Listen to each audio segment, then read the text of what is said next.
میں دوستو بھائیو، اللہ تبارک و تعالیٰ نے ان لوگوں پر بڑا احسان فرمایا ہے کہ جن کے گھروں میں نہ چاکیاں نہیں ہیں، گھروں میں خیر ہے، امن ہے، سہولت ہے، عافیت ہے۔ اللہ تبارک و تعالیٰ کو بڑی نعمت سے نوازا ہے۔ اور جن گھروں میں پریشانیاں ہیں کسی بھی اعتبار سے، تو وہ بڑی پریشانی کے حالات سے گزر رہے ہوتے ہیں۔ گھروں میں ناچاکیاں، لڑائی جھگڑے، معاشرتی برائیوں میں سے ہے، تو ایسے لوگ بڑی پریشانی کے حالات میں گھرے ہوتے ہیں۔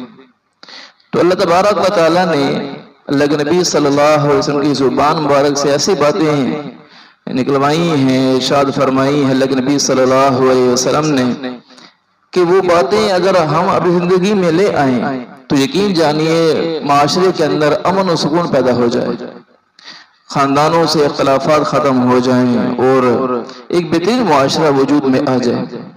کیونکہ جب انسان گھر سے باہر نکلتا ہے، اگر گھریلو حالات سے تنگ ہوتا ہے تو باہر آ کر اس کے معاملات خراب ہو جاتے ہیں۔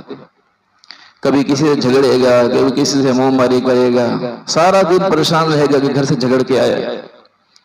اس لیے اللہ تبارک و تعالیٰ نے اللہ کے نبی صلی اللہ علیہ وسلم کی زبان مبارک سے یہ بات ارشاد فرمائی کہ اللہ کے نبی صلی اللہ علیہ وسلم نے ارشاد فرمایا کہ جس آدمی کو 3 چیزیں مل گئیں، اس آدمی کو گویا کہ دنیا کی ساری چیزیں اس کو حاصل ہو گئی۔ ایک فرمایا اللہ کے نبی صلی اللہ علیہ وسلم نے کہ جس آدمی کو گھر کی طرف سے امن و امان حاصل ہو، گھر میں کوئی فتنے فساد لڑائی جھگڑے نہ ہو،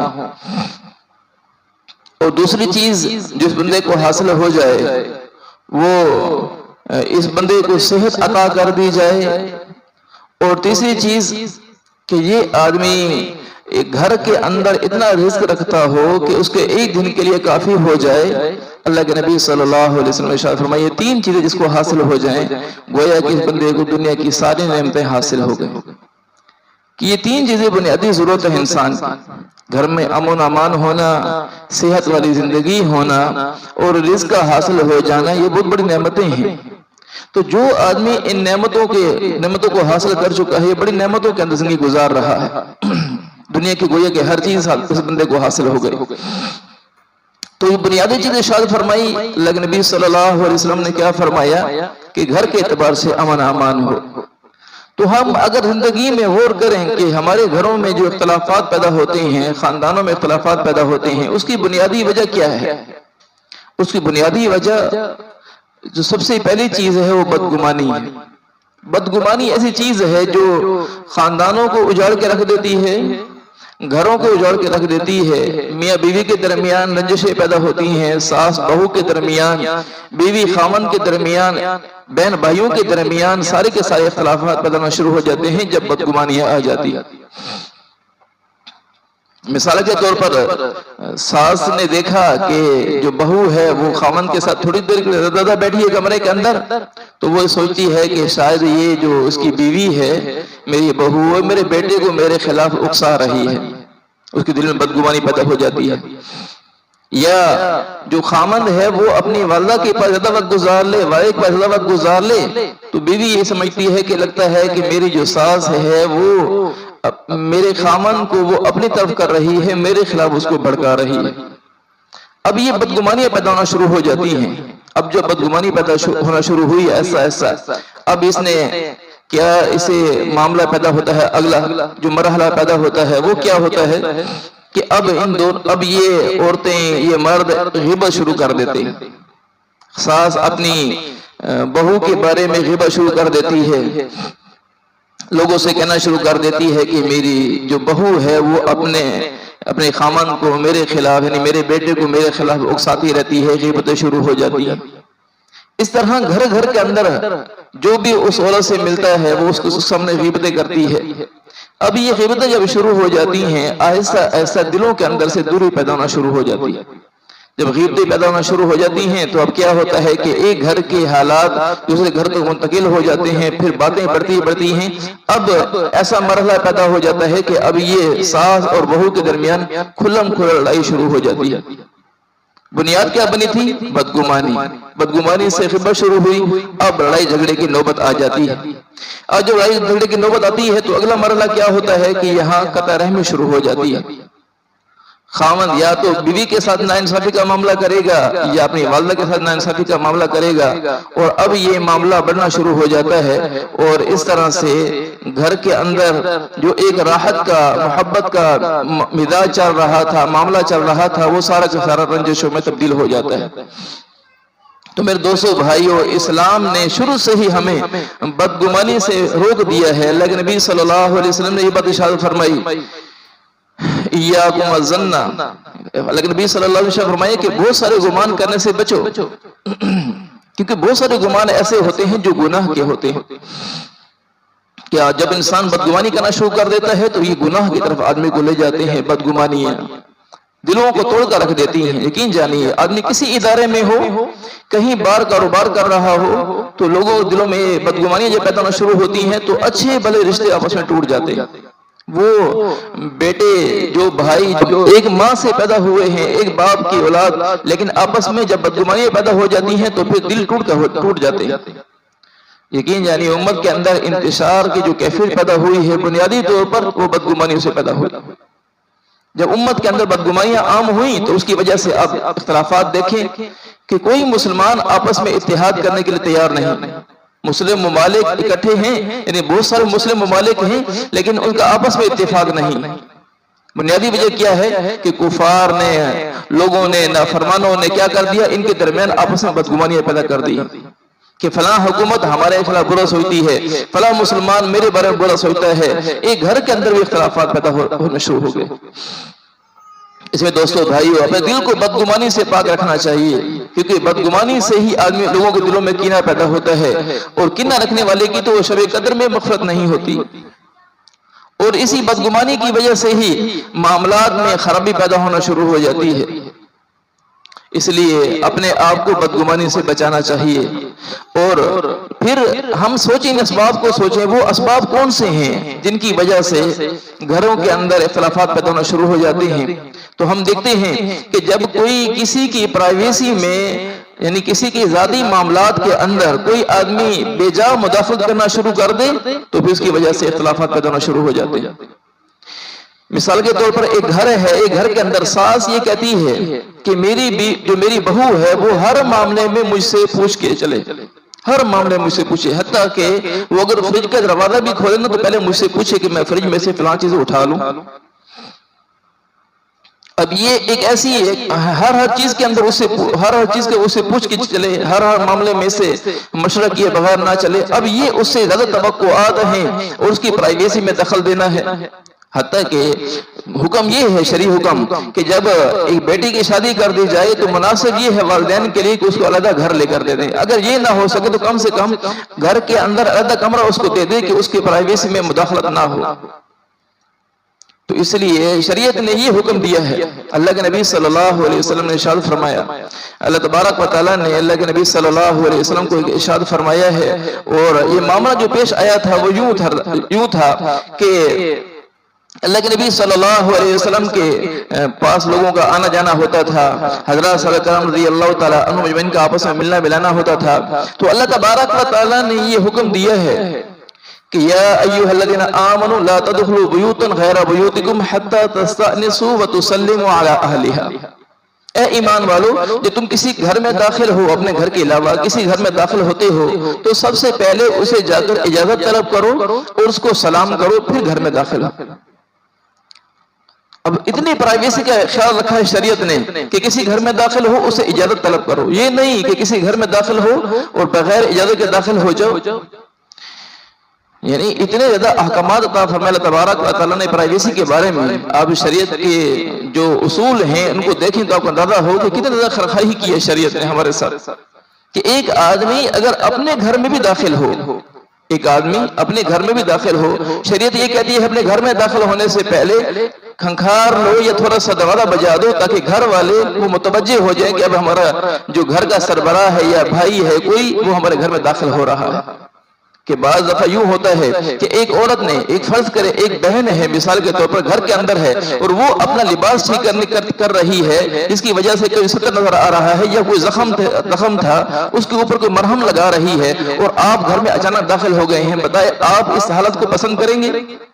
پریشانی ہوگی نا۔ شریعت نے حکم کیا لگا دیا ہے کہ آپ کے لیے مناسب ہے اپنے گھر میں بھی داخل ہو تو ہلکی سی آواز پیدا کرو جس کی وجہ سے گھر والے متوجہ ہو جائیں۔ اب شریعت تو یہ کہتی ہے اپنے گھر میں بھی داخل ہو، اس انداز میں داخل ہو، تو کیا خیال ہے کسی کے گھر میں بغیر اجازت کے داخل ہو جانا مناسب ہوگا؟ تو اب یہ پرائیویسی کا شریعت نے خیال کر رہی ہے کہ کسی گھر میں داخل ہو اپنے گھر کے علاوہ تو فرمایا ان سے اجازت طلب کرو۔ اللہ کے نبی صلی اللہ علیہ وسلم نے ارشاد فرمایا کسی گھر میں داخل ہونے سے پہلے 3 دفعہ اجازت طلب کرو۔ 3 میں ادھر اجازت طلب کی، گھر سے کوئی آواز نہیں آیا، پھر پوچھا جیسے ہمارے ہاں بیل بجاتے ہیں، 1 دفعہ بجائی 2 دفعہ بجائی، کوئی گھر سے آواز نہیں آئی ہے تو آپ کو لوٹ جانا چاہیے، ناراض نہیں ہونا چاہیے اس گھر والوں کا۔ ممکن ہے کہ وہ ایسی کیفیت میں ہوں کہ وہ گھر سے باہر نہ آ سکتے ہیں۔ بعض دفعہ آدمی بیمار ہوتا ہے کہ دروازے تک نہیں آ سکتا، گھر میں موجود ہوتا ہے، طبیعت ایسی ناساز ہوتی ہے وہ دروازے تک نہیں آ سکتا، آپ کے دل میں یہ خیال پیدا ہو جاتا ہے کہ وہ اس نے تو دروازہ بھی نہیں کھولا ہمارے لیے، بدگمانی جو پیدا ہو گئی، اور اس کی پرائیویسی جو ہے آپ نے یعنی جو شریعت نے اس کو اجازت عطا فرمائی تھی آپ نے اس میں مداخلت کرنا شروع کر دی۔ تو میں دوستو بھائیو شریعت نے جو چیز بتائی ہے اس میں بڑی خیریں ہی خیریں ہیں، چاہے ہمیں پسند نہ ہو، لیکن شریعت نے جو باتیں بتائی ہیں وہ سارے جھگڑوں کو ختم کرنے کے لیے۔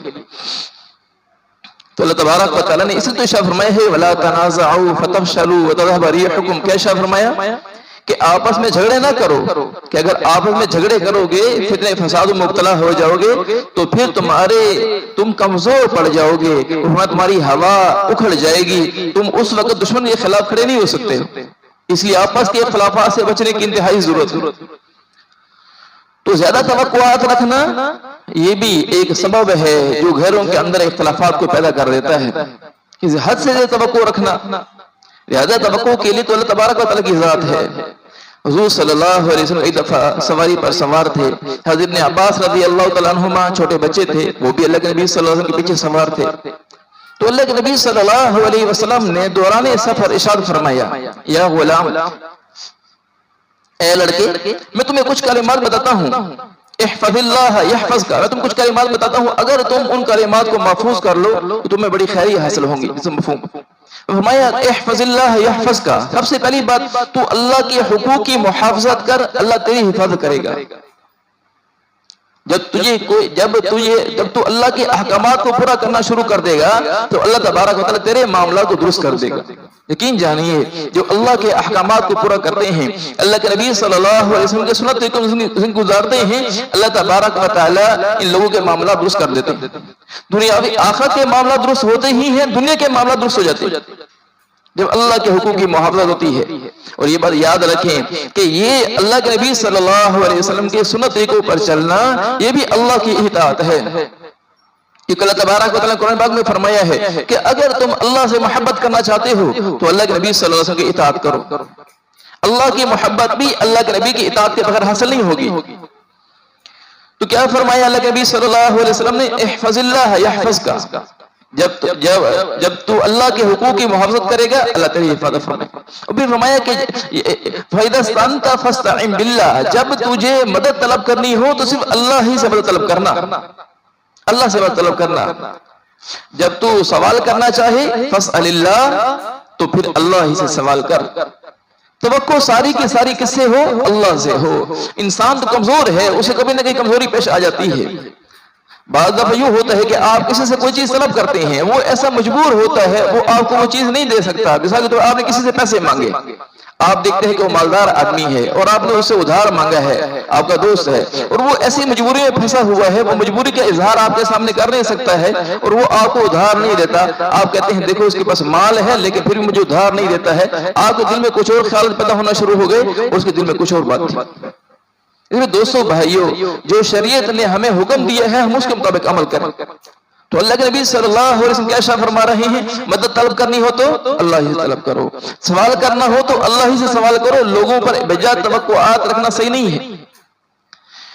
تو اللہ کے نبی صلی اللہ علیہ وسلم نے زندگی دی ہے وہ خاندانوں کے اختلافات کو ختم کرنے والی زندگی ہے۔ اور پھر جو خاندانوں میں اختلافات پیدا ہوتے ہیں اس میں معاملے کی خرابی بھی ہے. معاملات جب ہم اپنے گھر والوں کے ساتھ صحیح نہیں رکھتے ہیں، اپنے بیویوں کے ساتھ معاملات صحیح نہیں ہیں، بہن بھائیوں کے ساتھ معاملات صحیح نہیں ہیں، والدین کے ساتھ معاملات صحیح نہیں ہیں، معاملے میں خرابی ہے، اس کی وجہ سے گھروں کے اندر اختلافات پیدا ہونا شروع ہو جاتے ہیں. اس میں دوستو بھائیوں ضروری ہے کہ ہم ہر معاملے کے اندر شریعت کو دیکھیں. یقین جانیے جو آدمی شریعت کو دیکھ کے چلتا ہے تو اللہ کے نبی صلی اللہ علیہ وسلم کی زندگی اس کے لیے بہترین نمونہ ہے، بہترین نمونہ ہے. اللہ کے نبی صلی اللہ علیہ وسلم گھر میں آتے ہیں، اللہ کے نبی صلی اللہ علیہ وسلم گھر والوں کے ساتھ گھر کے کام کاج میں ہاتھ بٹا رہے ہیں. آپ صلی اللہ علیہ وسلم کی زبان بار سے کسی کو تکلیف نہیں پہنچتی ہے. آپ صلی اللہ علیہ وسلم کسی کی غیبت نہیں کرتے ہیں، کسی کے تجسس میں مبتلا نہیں ہوتے ہیں. اللہ کے نبی صلی اللہ علیہ وسلم نے ارشاد فرمایا میں تمہارے درمیان میں جب آتا ہوں تو میرے سامنے میرے صحابہ کی کسی کوئی بات ایسی پیش نہ کیا کرو کہ میری وجہ کہ میرے دل کے اندر ان کے بارے میں نفرت پیدا ہو جائے. ایسی بات مجھے نہ کیا کرو. کہ اللہ کے نبی صلی اللہ علیہ وسلم نے شروع سے ہی باتوں کو منع فرما دیا کہ یہ اللہ کے نبی صلی اللہ علیہ وسلم کا معاملہ پوری امت کے لیے سبق ہے. تو جب ہم اس زندگی سے ہٹتے ہیں تو پھر پریشانیاں پیدا ہونا شروع ہو جاتی ہیں، اور یہ پریشانیاں صرف ایک گھر تک محدود نہیں رہتی ہیں. ان معاملات میں خرابی کی وجہ سے دکان کے اندر اکٹھے شراکت دار آپس میں کام کرنے والے جب شراکت میں کام کر رہے ہوتے ہیں کچھ ہی دنوں کے بعد آپس میں رنجشیں پیدا ہونا شروع ہو جاتی ہے. بنیاد کیا ہوتی ہے؟ بدگمانی. اس میں دوستو بھائیوں اپنے آپ کو اپنے دل کو سارے مسلمانوں سے پاک صاف رکھنا ہو. ایک دفعہ اللہ کے نبی صلی اللہ علیہ وسلم بیٹھے ہوئے تھے، مسجد میں صحابہ کرام بھی موجود تھے. آپ صلی اللہ علیہ وسلم نے ارشاد فرمایا ابھی ایک شخص آنے والا ہے، وہ شخص جنتی ہے. یہ بات ارشاد فرمائی. دیکھا کہ ایک صحابی مسجد میں داخل ہوئے، ان کے بائیں ہاتھ میں جوتا تھا، وہ داڑھی مبارک سے ان کے پانی کے جو قطرے تھے وہ ٹپک رہے تھے. وضو کر کے ابھی بھی آئے تھے، پانی ٹپک رہے تھے. وہ آئے اور آ کر مسجد میں ایک طرف بیٹھ گئے. صحابہ نے دیکھا. پھر اگلا دن ہوا، پھر بھی ایسے ہی معاملہ ہوا. آپ صلی اللہ علیہ وسلم نے فرمایا ایک شخص آنے والا ہے، وہ شخص جنتی ہے. اللہ کے نبی صلی اللہ علیہ وسلم تبارک و تعالیٰ وحی کے ذریعے بتلا دیتے تھے. تو اللہ کے نبی صلی اللہ علیہ وسلم کی خدمت میں ابھی بیٹھے ہوئے تھے تو وہی صحابی جو پہلے دن آئے تھے وہی صحابی دوبارہ مسجد میں داخل ہوئے. اسی کیفیت سے بائیں ہاتھ میں جوتا اٹھائے ہوئے مسجد میں داخل ہوئے اور انہوں نے داڑھی مبارک سے جو تھے پانی ٹپک رہے تھے. اب یہ 3 دن ایسا ہوا. ایک صحابی فرماتے ہیں کہ میرے دل میں خیال پیدا ہوا، غالباً حضرت عبداللہ ابن عمر رضی اللہ تعالیٰ عنہما تھے. وہ فرماتے ہیں کہ میرے دل میں یہ خیال پیدا ہوا کہ میں دیکھوں یہ کون سے اعمال ایسے کرتے ہیں جن کی وجہ سے اللہ کے نبی صلی اللہ علیہ وسلم 3 دن تک یہ بات ارشاد فرماتے رہے. وہ فرماتے ہیں کہ میں ان کے پاس گیا، میں نے کہا کہ میں آپ کا مہمان بننا چاہتا ہوں. انہوں نے کہا جی تشریف لائیے، مہمان تو اللہ کی رحمت ہوتے ہیں. تو فرمایا کہ اپنے گھر میں لے گئے. ان کے گھر میں 3 دن تک مہمان بنے رہے. رات کے وقت اعمال لکھتے ہیں کہ رات کے وقت میں وہ ویسے ہی کہ جیسے کہ یہ سنت طریقے کے مطابق یعنی سوتے ہیں، وہ بھی آگے سنت طریقے کے مطابق سو گئے. جو اعمال رات کے سنت طریقے سنت اعمال ہوتے ہیں وہ کرتے ہیں جیسے ہم کرتے تھے. صحابہ فرماتے ہیں، حضرت عبداللہ ابن عمر فرماتے ہیں جیسے میں عمل کرتا تھا سنت کے مطابق وہی عمل وہ بھی کرتے تھے. صبح کے وقت اسی طرح بیدار ہونا جیسے کہ ہم عمل کرتے تھے. تو 3 دن کے بعد میں نے ان سے کہا کہ میں آپ کا مہمان اس لیے بنا تھا، میں دیکھنا چاہ رہا تھا کہ 3 دن تک اللہ کے نبی صلی اللہ علیہ وسلم آپ کے بارے میں یہ بات ارشاد فرماتے رہے کہ ایک شخص آنے والا جنتی ہے. میں دیکھنا چاہ رہا تھا وہ کون سا عمل ایسا کرتے ہیں. انہوں نے فرمایا کہ میرے عمل تو سارے آپ کے سامنے ہی ہیں، ہاں ایک عمل ہے. وہ عمل یہ ہے کہ جب میں رات کو سوتا ہوں تو اپنے دل کو سارے مسلمانوں سے پاک صاف کر کے سوتا ہوں. میرے دل میں کسی کے بارے میں کوئی کینہ، کوئی بغض، کوئی نفرت نہیں ہوتی ہے. انہوں نے فرمایا کہ بالکل یہی بات ہے جو آپ کو جنت والا بنا رہی ہے.